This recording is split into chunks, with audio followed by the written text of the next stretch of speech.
को कोई 30% 35% जो आप विधायक निधि देते हैं उसमें ठेकेदार या कोई और कमीशन देता है क्या विधायकों को? मेरे पास 2 साल में पहली बार कोई ऐसा व्यक्ति आया जी जिसने मेरे घर पर आकर मेरे पति से इस तरह की बात करी, तो हम लोग भी तो शॉक्ड हैं। इसीलिए तो बात हो रही है कि भ्रष्टाचार का ये जो खेल चल रहा है जी, जो ब्लैकमेलिंग का खेल चल रहा है, तो सबसे बड़ी बात आपको ब्लैकमेलिंग ब्लैकमेल का करने की कोशिश की गई थी क्या? यही तो बात है कि मुझे ब्लैकमेल नहीं किया गया, क्योंकि आप सब लोग जानते हैं राजस्थान में कि ऋतु बनावत के पास देने को लिए कुछ नहीं है। सब लोग मेरे विधानसभा क्षेत्र में भी जानते हैं कि कभी ऐसा काम मैंने किया नहीं। इसीलिए नाम मेरा लेकर हम लोगों को आगे कर लेकिन उसी विधानसभा क्षेत्र के लोगों ने आपके खिलाफ होर्डिंग्स लगाए, कमीशन खोर गद्दी छोड़। कितने लोगों ने लगाए और कहां लगाए, और कितने लोगों ने समर्थन में भी बात कही, आप सुनिए ना। लेकिन मैं देख रही हूं लगातार जो लोग समर्थन में बात कर रहे हैं उनकी बात कोई नहीं सुन रहा।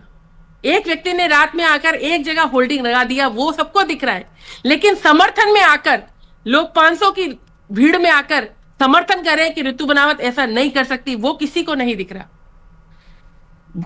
आप कह रही हैं कि आपके खिलाफ षड्यंत्र रचा गया, कौन इस षड्यंत्र के पीछे ऋतु जी? देखिए, यही तो मैं चाहती हूं। मैंने सीबीआई से जांच की मांग इसीलिए की है कि षड्यंत्र के पीछे कौन है। लगातार मुझे मानसिक प्रताड़ना देने का, मुझे डिफेम करने का काम किया जा रहा है। ऐसा नहीं है कि पहली बार। ये तो आप राज्य की जांच एजेंसी से भी जांच करवा सकती, मांग कर सकती थी, सीबीआई से क्यों? देखिए, सीबीआई से जांच एक ये कहूं कि एक इस मामले में संस्थान, बड़ा संस्थान है, और जब वो जांच करेगा, हमारी सीबीआई के लिए कहा भी जाता है कि बाल की खाल निकालना उनको आता है। नहीं, प्रदेश में एसओजी है, प्रदेश के अंदर एसीबी है, प्रदेश के अंदर एसआईटी का गठन भी सरकार कर सकती है। उच्च स्तरीय जांच के आदेश तो मुख्यमंत्री ने दिए ही हैं। क्या आपको सरकार की जांच पर भरोसा नहीं? नहीं, बिल्कुल भरोसा है ना। मैंने तो कहा मैं सहयोग करूंगी पूरा जांच में। तो सीएम ने तो उच्च स्तरीय जांच के आदेश दिए ही है ना। फिर मैं ये जानना चाह रहा हूं आपसे कि सीबीआई जांच की मांग क्यों? मैंने इसलिए करी कि हमको तो आरोपी आपने बना दिया, हमको तो चोर कहने का काम आपने कर लिया, लेकिन वास्तविक चोर कौन है? जो भी पूछताछ होगी, जो भी बात होगी, हमसे होगी। लेकिन उस पत्रकार से, उसके द्वारा गलत साक्ष्य जो रखे गए मीडिया के माध्यम से, उन पर कार्रवाई कौन करेगा? मैं इसलिए चाहती हूं कि सीबीआई की जांच हो। तो आप अपने साथ साथ बाकी जो 2 विधायक और जिनके स्टिंग ऑपरेशन किए गए, उनके बारे में भी आपको लगता है कि उनके खिलाफ भी साजिश हुई है, षड्यंत्र हुआ है सबके साथ? देखिए, मैं आपको बताऊं कि दोनों जो विधायक हैं वो अपने बारे में अपना पक्ष अपने आप रखें जी। मैं तो एक निर्दलीय उम्मीदवार हूं, निर्दलीय विधायक हूं, और जनता ने मुझे चुना है। जनता की, मेरी तो उन्हें तो कोई पार्टी है, मैं सपोर्टिव पार्टी जरूर हूं, भाजपा की सपोर्टिव विधायक जरूर हूं, लेकिन मेरी कोई पार्टी नहीं है, मेरी तो जनता पार्टी है। मेरा कोई गॉडफादर नहीं है पॉलिटिक्स में। मेरा कोई ऐसा घराना नहीं है कि भैया मैं बहुत मध्यम वर्गीय परिवार से आकर मैं आज यहाँ तक पहुंची हूँ, अपनी मेहनत और जनता के आशीर्वाद पर पहुंची हूँ। तो मैं अपनी बात कह सकती हूँ कि मैं गलत नहीं हूँ। ऋतु जी, इसीलिए प्रदेश के नंबर 1 न्यूज चैनल पर और सबसे ज्यादा टीआरपी वाले शो पर हमने सोचा कि आपकी बात जनता के बीच जाए, आपका पक्ष भी जनता के बीच जाए, इसलिए हमने आपको आज जोड़ने की कोशिश की। और वरुण पुरोहित साहब हैं जो कुछ कहना चाह रहे हैं। वरुण जी, मैं लगातार आपकी बात हम सबने सुनी भी। जी वरुण जी। हेमंत जी, मैं ऋतु जी की साफ गोई से बड़ा प्रसन्न हूं। उन्होंने कम से कम फ्रंट में आकर के बातें तो की, पर आप विधायक हो, आपको एक प्रिविलेज क्लास में आते हो, तो आपने क्या उसके खिलाफ एफआईआर कराई? आपने सीबीआई को डायरेक्ट आप सपोर्ट कर रहे हो भारतीय जनता पार्टी को। जैसा हेमंत जी ने पूछा, तो राज्य की पुलिस क्या लचर है आपके हिसाब से? कोई इन्वेस्टिगेशन एजेंसी के दम नहीं है, फेल है राजस्थान की सरकार। मेरा कहने का, मेरा जवाब दे रही हैं या सदाचार समिति पर पूरा मेरा विश्वास है, ऐसी कोई बात नहीं है।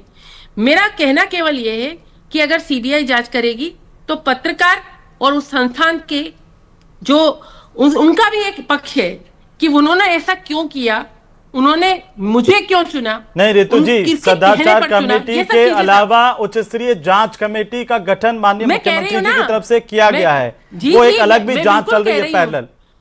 मेरे को मालूम है सर, ये चीज मेरे को मालूम है कि उच्च स्तरीय समिति भी गठित की गई है। हाँ, मैं दोनों बातें कह रही हूँ आपसे कि सदाचार समिति हो या उच्च स्तरीय समिति हो जो गठित हुई है वो जांच करेंगी तो हमारे विषय में ही तो जांच करेगी, लेकिन जो वो करना, उसने मेरे को जो लेटर दिखाए बातचीत में बार बार स्वीकारा, तो मैं उस विषय पर चाहती हूं कि सीबीआई की जांच हो। मैं दोषी हूं, मेरे को सजा मिले, मैं बिल्कुल तैयार हूं जी। जो भी सदाचार कमेटी का फैसला होगा वो भी आपको मंजूर है रितु जी?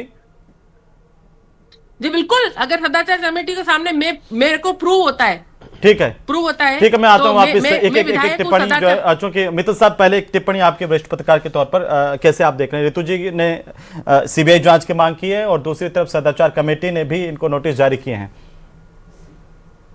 देखिए, मेरा ये मानना है कि क्या नाम से सदाचार कमेटी हो चाहे मुख्यमंत्री जी ने कोई जांच कमेटी बताई है, कुछ नहीं होगा, कोई जांच सामने नहीं आएगी।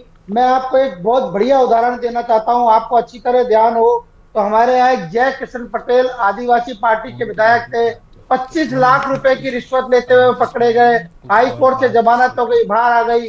सदाचार कमेटी ने जांच करी, उसकी रिपोर्ट जो है अगस्त माह में विधानसभा अध्यक्ष को दे दी गई। कोई क्या नाम से उस सर्जन ने, इनका भारतीय जनता पार्टी के प्रवक्ता बैठे हैं, यदि क्या नाम से ये बता सके कि जो रिपोर्ट अभी तक भी जय किशन पटेल के बारे में उसका क्या हुआ, उनके खिलाफ क्या कार्रवाई, कुछ नहीं होगा अहमद भाई, कुछ नहीं होगा। ठीक है विकास बारट जी, ये देखिए कि बीजेपी के शासन होते हुए भी वरिष्ठ पत्रकारों में भी इस तरह की एक भावना, ये बड़ा चिंता पैदा करता है विकास जी कि कुछ नहीं होगा।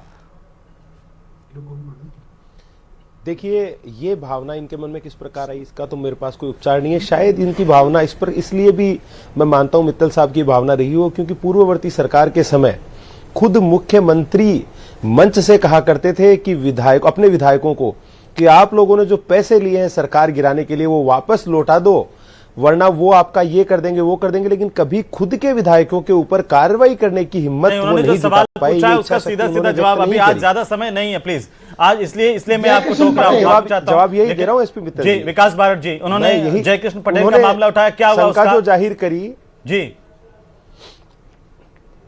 देखिए वही घोड़े वही मैदान करी, उस शंका का मैं बता रहा हूं, 210 अधिकारियों के ऊपर विभागीय स्वीकृति जारी हुई है उनके ऊपर आरोपों के ऊपर कार्रवाई करने के लिए।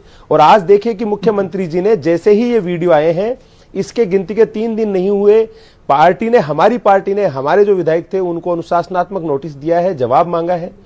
और जो सदाचार समिति है विधानसभा की, उसने भी 3 दिन का नोटिस विधायकों को दिया है। और मैं आपके चैनल के माध्यम से कह रहा हूं कि अगर, मैं नहीं कहता कि ये गलत है कि सही है, ये वीडियो गलत है कि सही है, मैं किसी भी विधायक को दोषी नहीं कह रहा, लेकिन हमारी सरकार, भजनलाल जी की सरकार एक निष्पक्ष जांच इस मामले की करवाएगी। और ये तय मानिए कि अगर इस जांच में जो भी दोषी पाया जाएगा, अगर जनप्रतिनिधि दोषी है तो सीबीआई जांच की मांग कर रही है। अगर राज्य की एजेंसियां इतनी सशक्त होती, अभी तक एक्शन में आ जाती, कोई जांच शुरू कर देती, तो एक निर्दलीय विधायक को इस तरह से सीबीआई जांच की मांग नहीं कर